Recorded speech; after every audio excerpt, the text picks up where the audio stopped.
Hey guys, welcome back. I'm Sumit from Backbench Coder. In this video, we are going to talk about React hook form. We will see most of the features of this library, and on the top of that, we are going to see how we can combine this with a popular schema builder library called YUP. Well, there are a few popular React form library available in the market, but based on utility and simplicity, the best React form library I have come across is React hook form. So if you stick with me to the end, I can say that I will convince you to use React hook form in your next project. Okay, so before you start writing any code, it is recommended to see the documentation, and you will find the documentation of this React hook form in this reacthookform.com.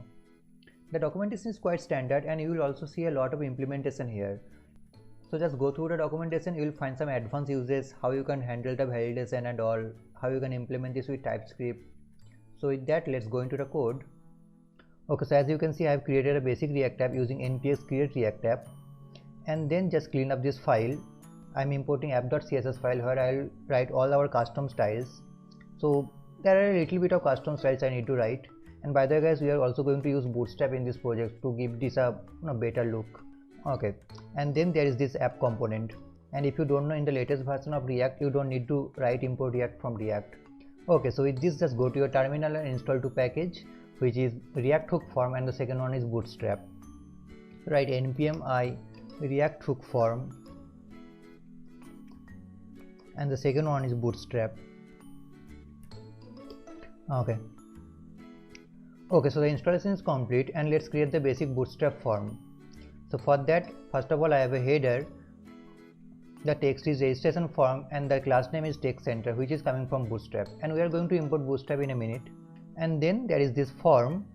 So inside this form, I have this div which has the class form group, which is also coming from bootstrap. And then inside this div, I have a label which is full name and the input. So the input has the type text, class name form control, which is coming from bootstrap, font weight bold, which is also coming from bootstrap, and then the placeholder your name. That's it. So that's our first input, and let's create a couple of more. So for that, there is this second input which is email address, and the next one is this password. So input type password, class name form control, form weight bold, and the placeholder is password. Okay, so that's our basic bootstrap form, and let's import the bootstrap. So at the top, before app.css, let's import the bootstrap. Okay, so just import the minified version of bootstrap from the package you just installed. Okay, now just save the file, start the server using npm start, and let's go to the browser. Okay, so here is my bootstrap form.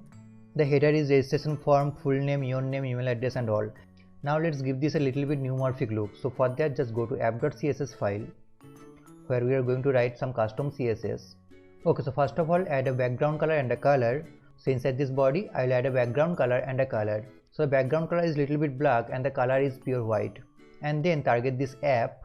So this app, we are going to target this. And for this dot app, and then inside this, just add a width and a height. And then margin at top and bottom 5 rem, and left and right auto, which will make this div horizontally centered. Okay, and then there is this little bit padding, and then the border radius 2 rem, and to give this a neumorphic look, we need to give this a box shadow. So there is this two types of box shadow. So let's see, refresh the page. Okay, so you got a better UI. The only thing is missing is a button. So let's add a button to submit this form. So this will be again a bootstrap button. So inside this form, at the last, add a button. Okay, so the button has the type submit, the class name is btn primary text center, which is coming from bootstrap, and the text is registered. Cool. Okay, fine. Now let's do some magic. So import the React hook form at the top. So at the top, just import use form from React hook form. Nice. Okay, now inside this app component, just declare this use form hook. So use form, and this use form returns an object, and from that object I can destructure the register function. Now this register function holds our form state, and we need to pass this register to all our inputs. So we need to pass this as a ref inside this input. So go inside every input and pass a property which is ref. So ref is equal to register. By the way, I am using this multi-cursor inside this VS Code. Nice. So it takes the value typed into each input and makes it available for the validation. And additionally, for register to work properly for each input, we need to provide a name attribute. Okay, so for each input, again I am using multi-cursor. So the name is, for the first one is full name, and for the second one is email. So this name will be used as a key, and then the third one is password. And now to submit the form and get the input data, we need to add an onSubmit function, which is as usual in React. So in this form onSubmit, so when the form is submitted, I want to trigger a function which is, again the name is onSubmit. So onSubmit, and now let's declare this onSubmit. Okay, so at the top here, const onSubmit. So const onSubmit, and inside this onSubmit I will get the data and just log out this data. Okay, now how can I access this data? So for that I need to import another function from this use form, which is handle submit. Okay, so handle submit is a higher order function, so we can pass this callback function inside this handle submit. So we just need to wrap this on submit. So just wrap the on submit. So just pass the handle submit and then wrap this on submit. So it will be used as a callback function, and this will pass the data to the on submit, and on submit will log this data. Let's see. So just go to the browser, we should see some data, and go to console. Okay, let's add some data. Sumit is @gmail.com. The password is whatever. Click on register. Look at this, we got some data. Nice. And now again refresh the page and click on register. Nice. We also got some data, which is all the empty fields. Now let's add some validation on our field. Okay, so to validate our form and add constants to each input's value is very simple. We just need to pass information to a register function. So inside this register function, you can pass an validation object. Just make this multi-line so that you can see this better. Okay, nice. Okay, so for the name we don't want it to be empty field, so just make this required. So inside this pass an object and pass required. Required is true. Nice. That's it. That's how you can validate our form. Okay, so let's go to the email and again make this multi-line. Okay, so inside this register function, let's pass an object. Okay, so what I want it to be required. So required is true, and then it should be an email, right? So for that we can pass a pattern, and now for this pattern we can pass a regular expression which will check if the email is valid or not. So to add a regular expression in JavaScript, use 2/, and inside this 2/ just pass your expression. So what I want it to be start with a letter. So capital S means no white space, small s means white space, and a plus means one or more. Okay, so it's a letter and then the @sign, and then after this @sign we again want some letters, so that's why /s plus, and then we want a dot, and then after this dot we want again some characters, so again /s plus. So that's our basic regular expression to check if the email is valid or not. Nice. Now let's go to the password and again make this multi-line. Okay, so what I want it to be required, of course. So pass an object which is required, true. And the second one is we want a minimum length of 6. Nice. And now I think it's fine, and let's go to the web page. Okay, so at this point it should not submit the form until all our requirements is satisfied. Let's try to register without putting any text. Okay, so I'm clicking on register, but the form is not submitted, and we can also log out the error. So for that, go to the component, and here at the top just log out the error, and to get the error we need to get it from use form. So use form, just get the errors, destructure the errors and log this out. So log errors. That's it. Let's see. Let's refresh the page. Okay, so you can see an empty object, and let's click on register. Look at this, we got an error, an error object, and inside this the email, the type is required, and inside this full name, just make this larger. Okay, so inside this full name there is another error which is the type required, and then again the password which has the type required. Okay, so let's add some text. So inside this full name add Sumit, and inside this email address let's is like not a valid email, and then password is like just a 3 character 1 2 3, and click on register. Look at this, we got another object and then the email, and this time the type is pattern. So this is not a valid email and the error type is pattern, and for the password the error type is minimum length. Okay, so now based on this type we can show some error message, right? So let's do that. Okay, so after this input field, inside this full name input field, I can pass an error message here based on the errors. So put a curly brace, we are going to execute some JavaScript and then just check if there is any error regarding the full name. So errors.fullname, and if there is any error, I'll check the type. So errors.fullname.type, because there might be a multiple types of error, right? So kind of pattern and then the email and then min length, max length and all. So I will check the specific type, and if the type is like required, I will show a message. So if the type is required, inside this p tag which has a class name textDanger, which is coming from bootstrap, which will just give a red color to our text, and the text is something like name is required. Okay, so that's our error text, and now we can make this even shorter using ES6 syntax.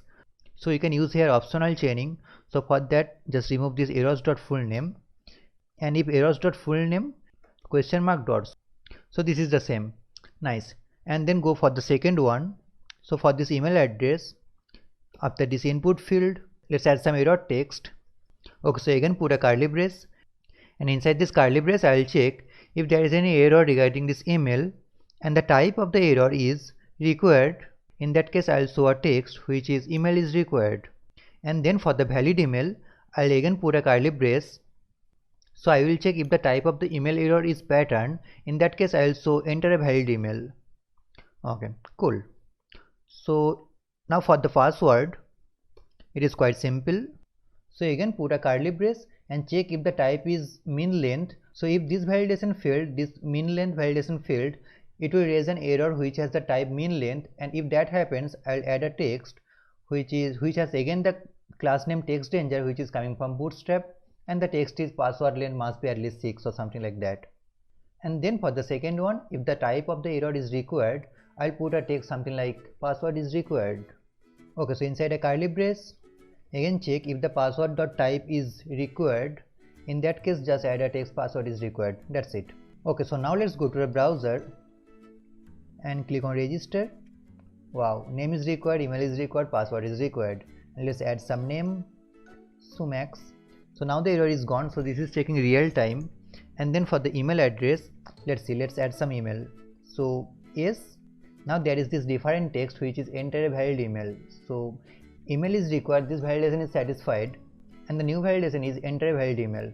So s@gmail.com. Nice. So this is a valid email and the error is gone. And for the password 1, now the error is password length must be at least 6. So 1 2 3 4 5 6. Nice. Okay, fine. Now we can improve the user experience further. So currently the validation executes first time when the form is submitted, right? Let me show you again. So just refresh this. So enter an email s@, this is not a valid email, but there is no error text, and if you click on register, then you can see the error text. So let's go to the code, and inside this use form you can pass an object, and inside this object you can pass a bunch of properties. So something like default values or the validation execution mode. So mode, and if you press Ctrl and space in VS Code, you will see all the options. So all on blur, on change, on submit. So by default this is on submit, and let's make this on touched. So when the input is touched, we will execute the validation. Now let's see.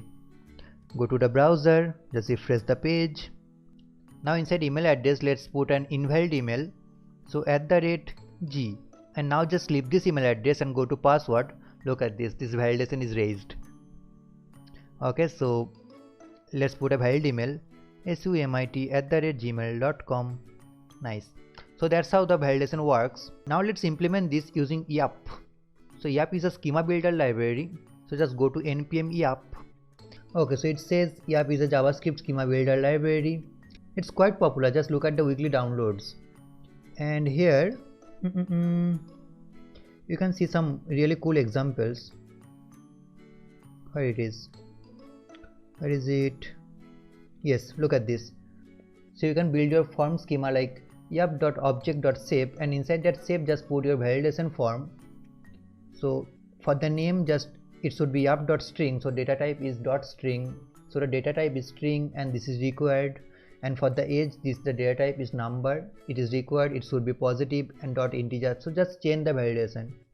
So just go through the documentation, you will find a lot of validation schemas. So if you are creating a website where a lot of forms are required, something like e-commerce site and all, so there you can use YAP and reactive forms. It's a match. So let's add YAP. So go to your terminal and npm IYAP, sorry. And to use YAP with reactive form, you need to add another library which is at hook form /resolvers. Okay, so just install these libraries. I have already installed cause it takes a lot of time to install in my machine. So at the top, import YAP. So import start as YAP from YAP. So import everything from YAP. And to use it with reactive form, you need to import the YAP resolvers. So import YAP resolvers from hook form /resolvers/YAP. So the library you have just installed. And that's it. And now you need to pass these resolvers inside this object. Okay, so inside this use form, add resolvers. Okay, so resolvers and then YAP resolvers, just call this function, and here we need to pass a schema. So let's create the schema. So inside this app, let's schema. Okay, so the way we can create a schema is yap.object and then just call the shape, and inside this shape we can pass our object. Okay, so inside this object, let's pass every field. So for the full name, what do you want? We want it to be a string, and then it should be required. That's it. And then for the email, what do you want? We want it to be a string, of course, and then it should be required, and then it should be a valid email. So dot email. Nice. And for the password, what I want? I want it to be a string, and it should be required, and the length must be 6. So dot mean 6. And that's it, the schema is ready, and we just need to pass this schema inside this YAP resolvers. So YAP resolver schema, that's it. And now we can safely remove this validation. So inside this react hook form, inside this register, we can remove this validation. So just pass the register, because now YAP is taking the responsibility of the validation. Okay, so inside this register, just remove this pattern and required. Okay, cool. Inside this password, also remove this minimum length and required, just pass the register function, that's it. Okay, nice. Yeah, that is cool. So just save the file and go to the browser, go to React app, go to console. Okay, refresh the page,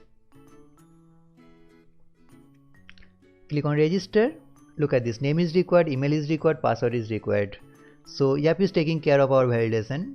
Nice. Let's add some name. So Sumit, enter email is @ but there is no error regarding the email validation, right? So just look at this error object and we can see the message is email must be a valid email. So you can also use this message to show the text. But the important thing is this type. So this time the error type is email. So I'm checking the error type, if the error type is pattern or not. So just change this pattern to email, and for the minimum length it should be min, right? So okay, dot min. So the error type is the name of the validation, that's it. So inside this password, dot min. Save this, go to the browser, refresh this, click on enter email is @ leave this address. Look at this, enter valid email. So s@gmail.com. Nice. Password 123. Oops. Password 12345. Enter name Sumit. Register. That's our data object. So that's it for this video. I hope you find this helpful. So if you find this helpful, just hit the like button. And if you are new to this channel, I make videos on web development and web designing. So if it sounds interesting, please consider subscribing the channel. And that's it. Bye.